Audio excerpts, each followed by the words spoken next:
scène, un quintet qui, on va revoir les images, a souri à son principal favori, donc le numéro 6, euh, Jabalpur, qui restait sur 2 victoires, qui tentait une audacieuse passe de 3 face à des étrangers. C'est loin d'être gagné d'avance, et pourtant, eh bien, le cheval s'est acquitté de sa tâche relativement sûrement, même s'il a dû s'employer pour finir.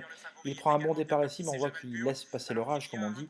Global Dubo, là, cette Kazakh Bleu Ciel, vient à l'extérieur et va tenter et va prendre les commandes de l'épreuve, parce que le but de Benjamin Rochard était de prendre tête et corde pour laisser ensuite passer le favori Jabalpur. Une mission qui a été accomplie à nouveau. Donc là, il relaye ce numéro 4, Dea Springbar, qui avait pris un excellent départ côté corde. À son extérieur, Jabalpur vient progressivement prendre la tête. Kamehameha doit aborder le premier tournant en troisième épaisseur le 9 ans, ce qui n'est pas une tâche aisée, vous en conviendrez.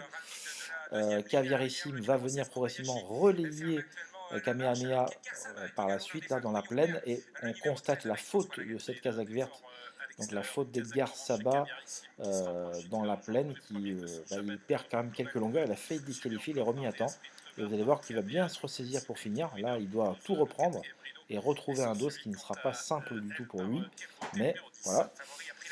Donc là, on est dans la montée. Jabalpur contrôle les débats à son extérieur caviarissime, qui a fait pas mal d'efforts au même titre d'ailleurs que Kamehameha. Et finalement, le wagon de la corde sera le bon. Voilà, puisque là, on a déjà le tiercé dans l'ordre du wagon de la corde, le 6 en tête. Double Prave enfin Global Double plutôt, est dans son sillage. Et le 3 qui attend sur un troisième ring côté corde, Spindler va être troisième. Donc ouais, on a le tiercé dans l'ordre déjà dans la montée, déjà depuis pas mal de temps. Et ce numéro 1 va se retirer King Winner pour allure irrégulière, et c'est bien dommage. Elle aurait certainement pu jouer un rôle actif pour les places. Donc là, on est à l'instation des pistes entrées du tournant final. Jabalpur à la tête, le numéro 7 Caviarissime vient à son extérieur, semblant venir avec des ressources, mais ce sera un feu de paille, il restera sur place. Coral Slipper vient à l'extérieur sur un troisième épaisseur. Côté corde, Global Double attend son heure avec beaucoup de ressources et attend une ouverture providentielle qui va s'effectuer d'ici quelques instants. Entraîne ligne droite, Jabalpur sent que le danger est dans son sillage et repart quand même, lance tout dans la bataille, et le numéro 4 va lui apporter une vive réplique jusqu'au bout. Le numéro 3, Dead Springbar, qui a bénéficié d'un bon déroulement, va venir accrocher une méritoire troisième place.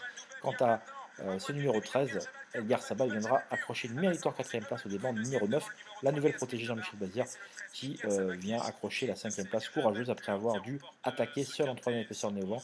Elle se montrera finalement tout à fait courageuse jusqu'au bout. Donc une arrivée qui n'était pas introuvable, mais il fallait quand même trouver ce numéro 4 qui n'était pas une sinécure avant le coup, lui qui venait d'effectuer des débuts tout à fait modestes sur la cendrée, sur un parcours plus long. Et bien associé à Benjamin Rochard, à nouveau, il mettra brillamment les pendules à l'heure pour s'octroyer l'accessit d'honneur derrière donc Jabalpur. Donc une arrivée qui n'était pas illogique du tout, mais il fallait être bien inspiré en retenant et en rachetant ce numéro 4. Voilà, j'espère que ce débrief vous a bien plu le jour de l'an. On se retrouve pour d'autres numéros. Je vous souhaite vraiment une très belle journée et on se dit à très vite. Bye bye.